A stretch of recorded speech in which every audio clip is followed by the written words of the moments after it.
Hello everyone and welcome back to the channel. So a few weeks ago my local dealer held a Triumph bike night where you can go get familiar with Triumph bike line, take one or two of them for a test ride, and just generally hang out and have some fun. So I wound up taking a Street Triple R for a test ride and I absolutely loved it. Most of you who follow my channel already know that just recently I bought a Kawasaki Ninja 400. And it's a great little bike, but I had to make a decision. So because I liked Street Triple so much after I test rode it, I went back inside into the dealership and put a down payment on one. And like I said, then I had to make a decision, what am I going to do with a Kawasaki Ninja 400 that I just bought very recently. I really wanted to keep a Kawasaki and get a Street Triple. But unfortunately my wife was not having it, so it's either a Kawasaki or Harley and a Street Triple, or whichever combination of the two that I wanted, but I couldn't get a third bike. So I wound up, obviously, of course, keeping my Harley. That was not going anywhere and I had to make a compromise, and Kawasaki had to go. So a few days later I wound up riding my Kawasaki to the dealership and riding back on my new Street Triple. So let's quickly take a look what the Street Triple looks like.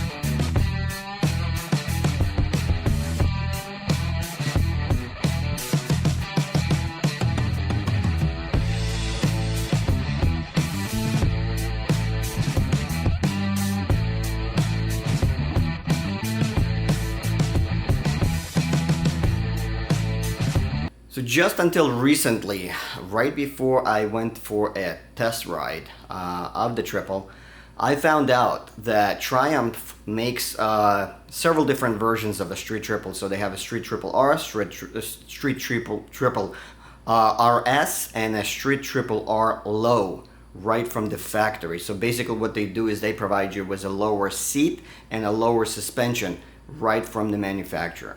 And for me, that worked out perfectly due to my inseam.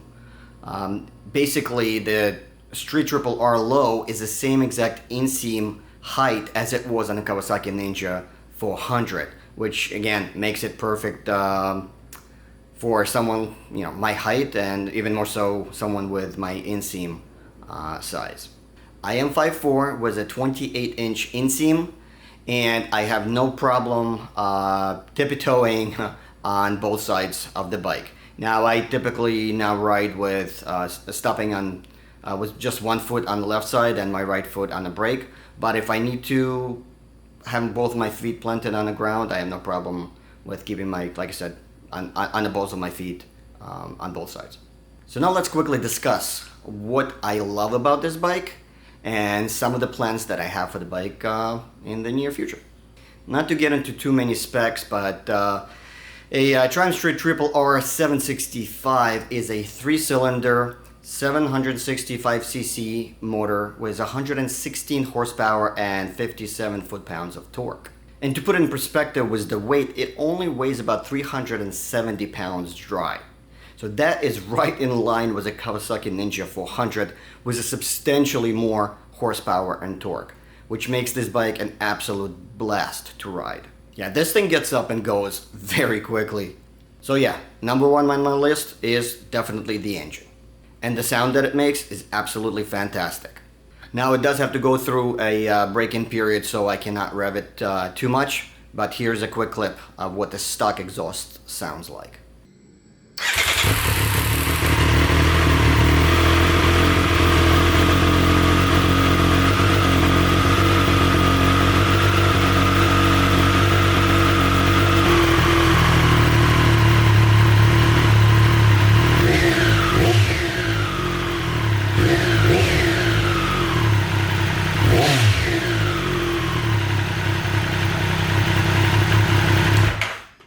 The second thing on my list that I absolutely love about this bike is a quick shifter.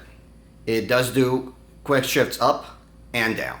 This is a 22 model, so I'm not sure if just this is a 22 model feature, because I do remember reading somewhere that they did not have a quick shifter stock from the factory. You could get it as an accessory for Triumph, but as of 22, maybe even 21, they have started to include it as a standard feature on this bike. Now, upshifts are absolutely crisp. Downshifting sometimes could be a little clunky, so I still prefer to rev match and downshift on my own. Number 3 on the list of things that I like about this bike is rider modes. Now, for some it may not make any difference. I mean, I typically keep it right now on a road setting, but you do have rain, road, sport, and then a rider preset where you can adjust traction control, ABS, and a bunch of other things basically to tailor to your riding style. The next thing on my list that I love about this bike are the brakes. So this bike does come with Brembo brakes, and they are very, very good. This was definitely something I had to get used to for a little bit because they are touchy. Obviously, it's a dual disc brakes, and they, like I said, they are Brembo. So they grab very quickly and very hard. So you do have to be mindful of your right hand and go very progressively when you use the front brakes. And finally, the looks. I absolutely love the way this bike looks. So the Street Triple, as you know, is a naked bike, but it does have a lot of cues of the sport bike, of the Speed Triple, obviously. It doesn't have the fairings, but there are a couple little things that you can do to it, especially if you look at the Street Triple RS. It does have a lower fairing. It does have a seat cowl and a little windshield screen, which I'm going to put also on the bike. So these are some of the things that I'm looking at going forward for little modifications and additions to this bike. So as for what are my plans with this bike, I already mentioned a couple of things just now, but basically there are quite a few items on my list of things to do. So definitely stay tuned to my install videos. As for the riding this bike, it is super easy and very comfortable to ride it. Because it's a naked bike, the seating position is a little bit more upright versus a sport or super sport style of riding. So it's actually very close to what a Kawasaki Ninja 400 would be like. It is very nimble. Like I said, it is very light bike, and with all that horsepower and torque on tap, this thing scoots very quickly. I have absolutely nothing negative to say about it. Honestly, I haven't taken it out super fast yet. Obviously, I have to keep it up to certain RPMs for a break-in period, and there's several levels of break-in for the Triumph, and they tell you exactly what they are for how many miles. So I'm going to try to stick to that for a little bit. But based on my riding that I've done so far, and it's only been a couple of weeks, it is an absolute blast to ride. It is very light, very nimble, and overall, it's a great package. So on that note, I'm going to end this video, and like I said, stay tuned for a bunch of install videos for different accessories that I have planned for this bike. As always, if you liked the video, please don't forget to give it a thumbs up, subscribe to the channel, and I will see you guys soon. Take care.